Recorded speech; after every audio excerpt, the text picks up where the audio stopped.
Now let us look at the full adder circuit. So full adder, we have a big truth table, and let's apply our SOP standard form, sum of product and K-map into action, and we can write down the corresponding compact SOP format as y equals to sigma m of 1247, and CO carry out will be sigma m of 3567. So we can apply the K-map onto this standard form, and we ultimately can come down into some Boolean equation. So the first one, which is sum 1247, if we put in the K-map, you see there is nothing we can group, right? They are kind of mutually exclusive to each other. So we start with, so K-map is not going to help us in this case, and we start with simply writing down the mean terms at those locations, and then we kind of like group them, apply different like your basic rules of reduction, and then apply XOR, XNOR, XOR reduction there, and to come up with some XOR based equation. We are assuming essentially we have XOR as a basic get here. Okay, so we can deploy the XOR. So that's why we are trying to reduce down all the Boolean expression in terms of XOR get. So here what this is straightforward, like a bar b and a b bar is classical XOR definition, but that also means one thing in back, it is a b or a naught b naught is practically inversion of the XOR get. So just think of that logic in a little bit. You can put a truth table together and try to prove it yourself that a b or a naught b naught is practically your a XOR b whole bar. Okay, a XOR b whole bar. So that would be something nice to prove and confirm yourself.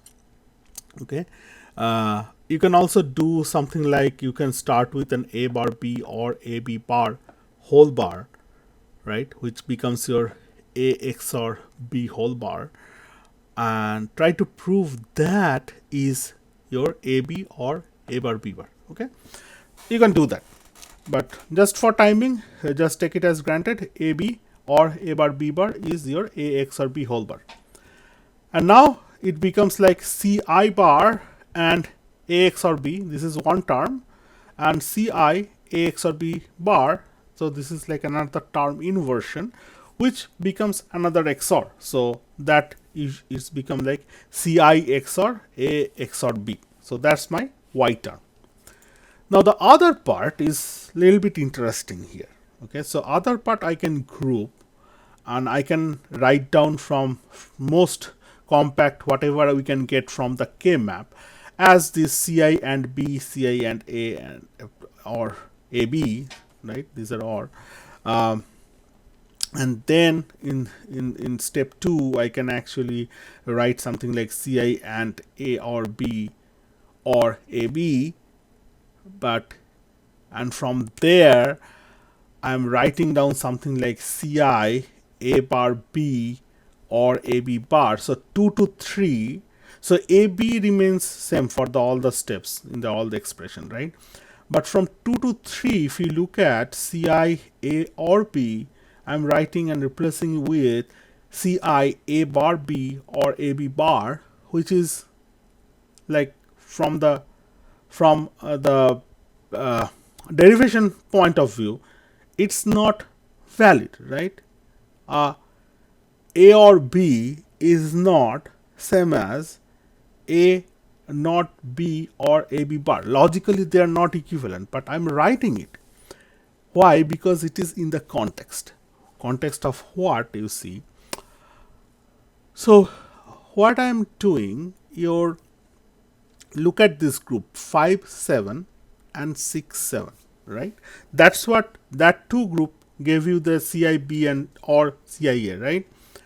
Now instead of doing that, what I essentially doing in this little bit going back, you can say it's an anti like I'd say it's going to be an anti-intuitive manner, that instead of reducing, I'm doing some expansion. Okay, so instead of taking the group 5, 7, and 6, 7, what I'm concentrating on 5 and 6. Okay, the term 5 and term 6 box, and I'm leaving the 3, 1 as a one group, as an AB. Okay, now this guy 5 just itself is nothing but Ci A nor B, right? And this guy by term 6, it is Ci A B bar, right? So instead of writing, if you write it down in the first place, Ci A bar B and Ci A B bar, then you come up with this. So in this specific context, I'm kind of expanding from a already reduced form to somewhat expensive operations, but I have a purpose there. Okay, I have a purpose there.